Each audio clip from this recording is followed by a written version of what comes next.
Hey guys, welcome back to my YouTube channel and to my knitting podcast series. Lovely to have you here with me today. Thank you so much for joining. My name is Samantha and I am the knitter and knitwear designer behind the account The Strikkechick. For those of you who are new here, I am currently living in the Arctic Circle of Norway in a city called Tromsø, where I'm doing my PhD, not in knitting, in the field of thrombosis or blood clot research. And to keep myself sane, I picked up knitting on the side and I started designing patterns about a year ago. So on this channel, I share with you guys what I have recently cast off and my works in progress and my yarn acquisitions, which I don't actually have any of those for you today because I have been on a bit of a yarn diet because my stash is out of control. And so I just need to cut down on that a little bit before I welcome anything new into my stash. And it actually, so despite my best efforts for doing so, I have gotten a little bit of gifted yarn this year for test knits and other purposes. So not going as great as I hoped, keeping that yarn out of my stash. But I also haven't been actively looking and buying yarn, which is an accomplishment, honestly, because I really do love yarn. Speaking of yarn, Drops Air, my favorite yarn. I did a yarn review on it on this channel a couple weeks ago. I will link to that. And in that video, I was wearing this lovely sweater, which is my Air pullover design. It's inspired by Air Square in Galway, Ireland, which is where I lived when I did my master's. And it is knit in double-stranded Drops Air from the top down with this kind of traditional fisherman shirt cable looking design, but I wanted it to feel a little bit more modern and feminine and I don't know, like have that kind of mix between contemporary and vintage, and that is how I came up with this kind of, flowy sleeves and very oversized fit, and it is available on my website now. So if you want to knit your own Air pullover and we can match, that would be so much fun, and I'll drop a little link for that down below if you're interested in checking it out. But without further ado, let's get on to our finished objects and works in progress for today. So I only have one finished object to show you, and that is my leftover mohair sweater. I'll have a picture of myself wearing this or something similar, just so you guys can see. But basically what this is I knit quite a bit in fat mohair or leftover mohair.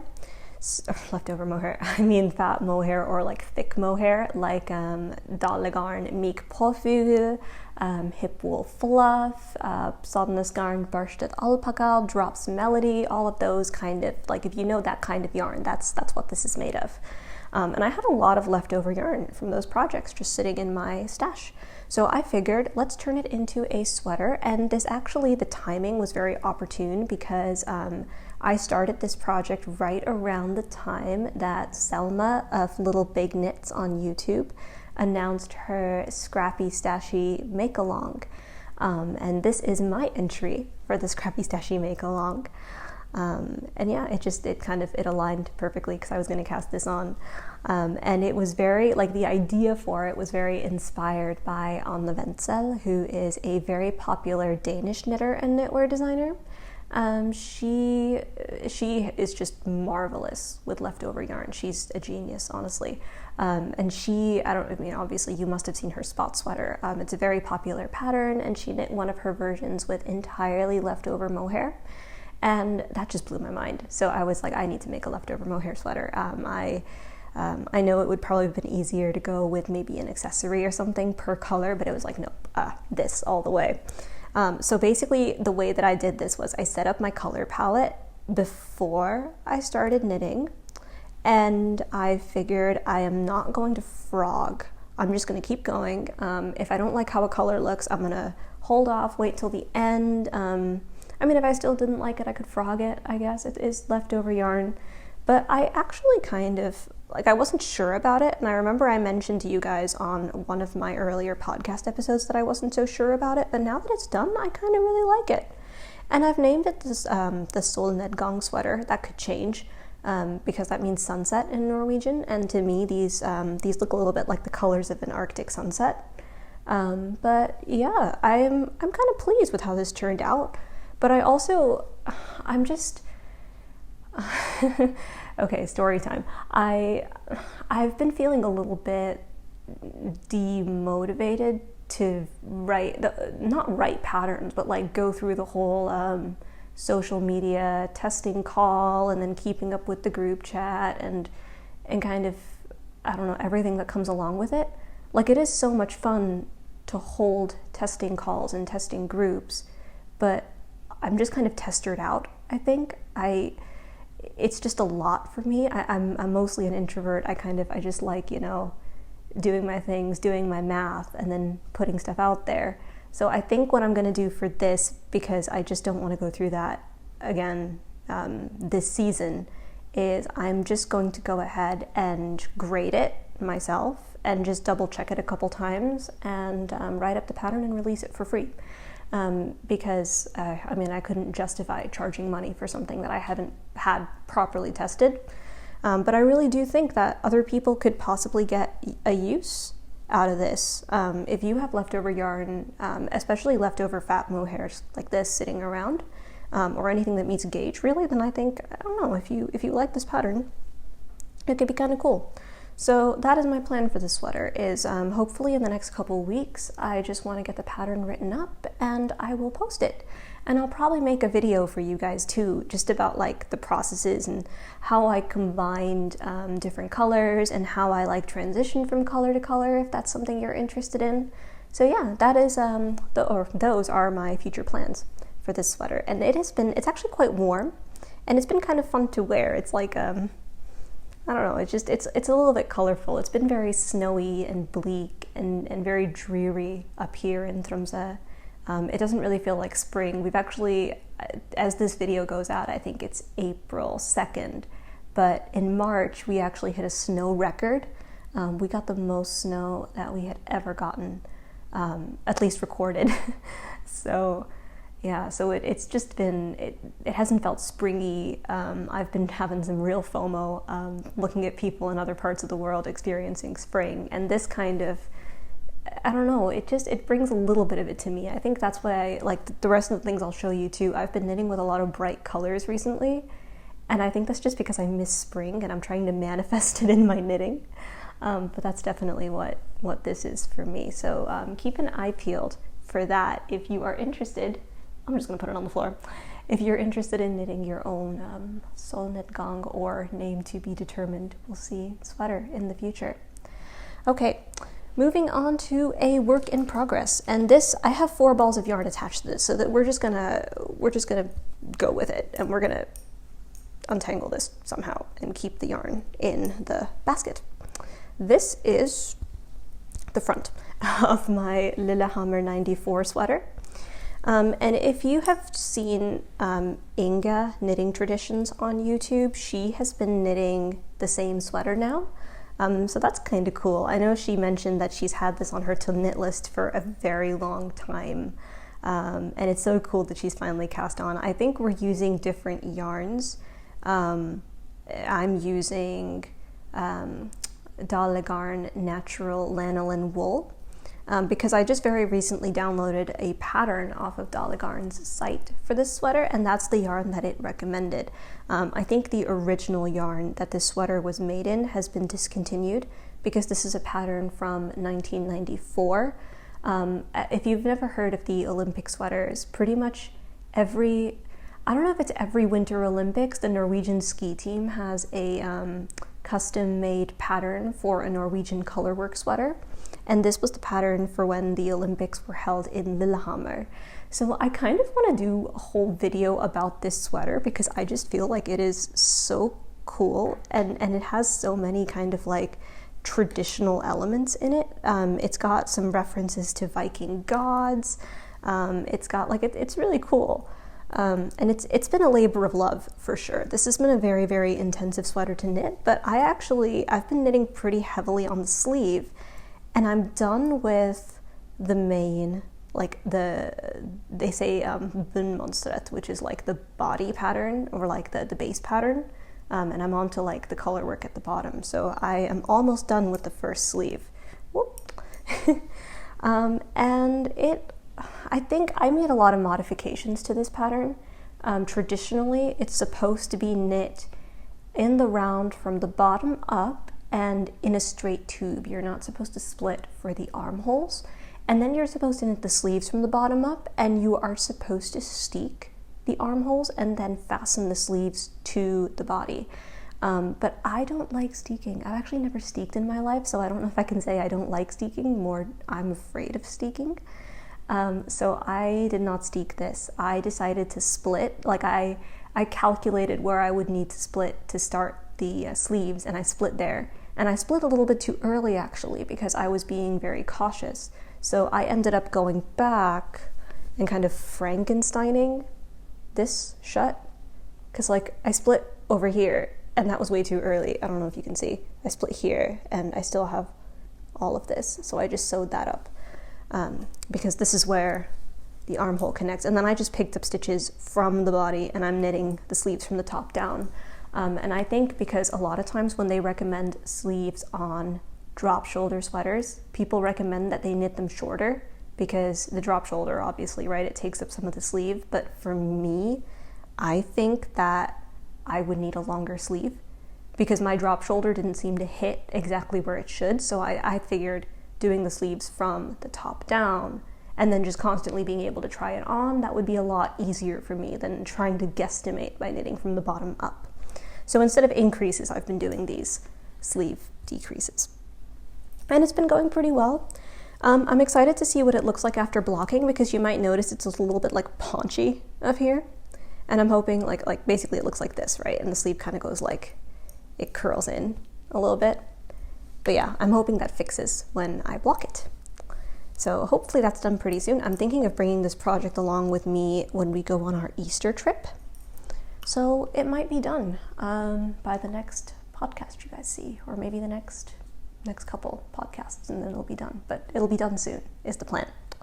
Okay, so my next work in progress. So it's hard, right? Because I put the sweater back in there, and now it's kind of, everything is covering it. But we will persevere. Oh no. Okay, this is why you shouldn't stop knitting in the middle of a row. This is my Saleya vest design, and I know you can't see it that well because I stopped in the middle of a row, but let's just finagle this a little bit so you can get a better idea. So this is supposed to be a vest. That is what this is. But I am making a Saleya vest. I don't actually know if I'll be able to flip this later, but you know what? C'est la vie. This is a Saleya vest for my mom. The Saleya vest is one of my designs.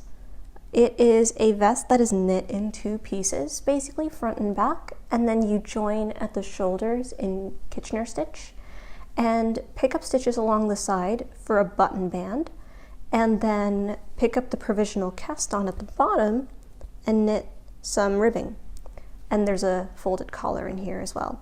I am knitting this in Drops Air in the shade Coral Reef, which is what she requested.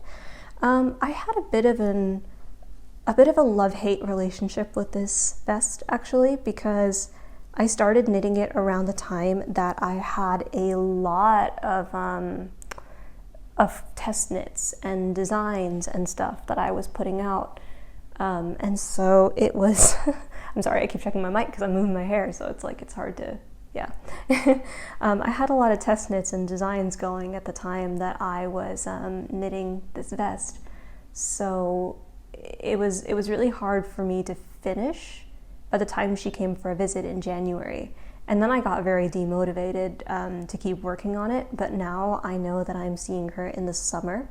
So I have been re-energized to pick it up and work on it. So I have been working on the Saleya vest, and I'm almost done. I'm almost done with the ribbing on the second side of it, which only leaves me with the bottom ribbing. And I really enjoy picking off a provisional cast on. I think it's a lot of fun, so I think I'll enjoy that. And obviously the bottom ribbing goes a lot faster because it's a lot shorter than the side ribbing. So yeah, I am excited to finish and gift the Saleya vest. I'm actually really excited to finish this because I know that it's a knit that'll be gifted.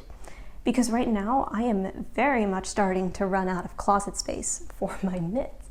And that is a problem because I have only been knitting since 2021.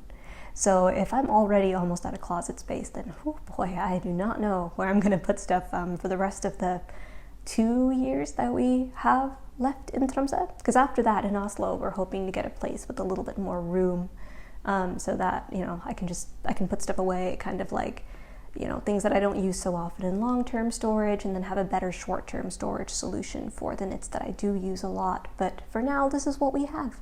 So yeah, so I better start brainstorming what to do when I run out of knitting space. And maybe one day I'll show you my knitting storage area if that's something you'd be interested in seeing in the future.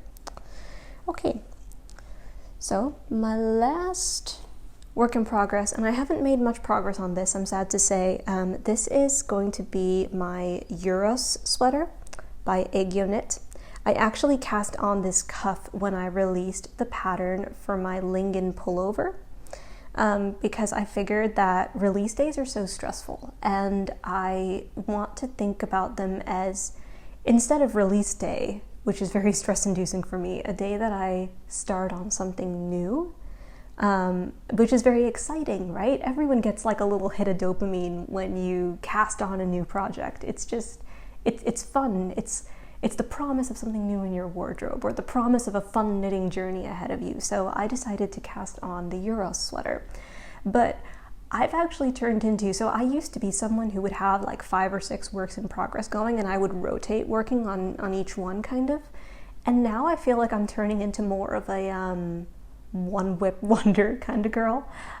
So I might have a lot of works in progress that I've cast on, but there's one that I'm like very, very seriously working on. And for me at the moment, that is the Lillehammer sweater, which is why I'm almost done with the first sleeve. After, you know, the sleeve, I had knit like 2 centimeters and it was just sitting there for like a month. And then I picked it up, and within 3 days, like, the sleeve is almost done. So it's amazing what you can do when you set your mind to it, I guess.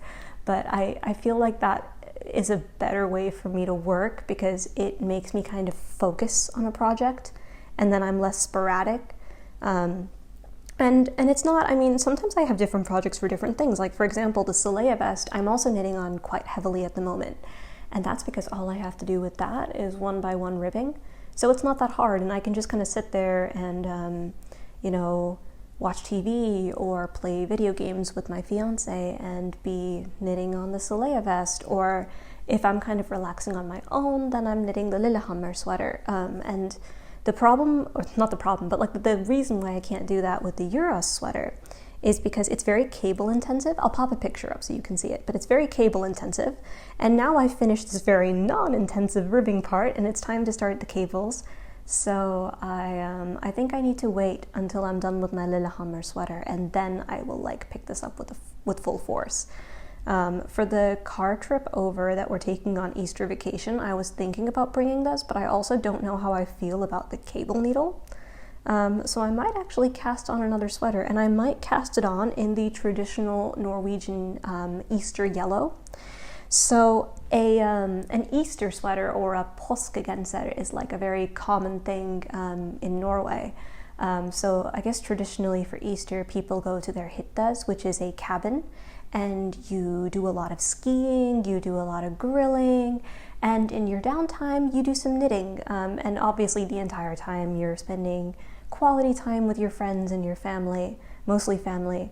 And they say, like, they're like, oh, what's going to be your yearly Easter knitting? So your årets påskestrikk.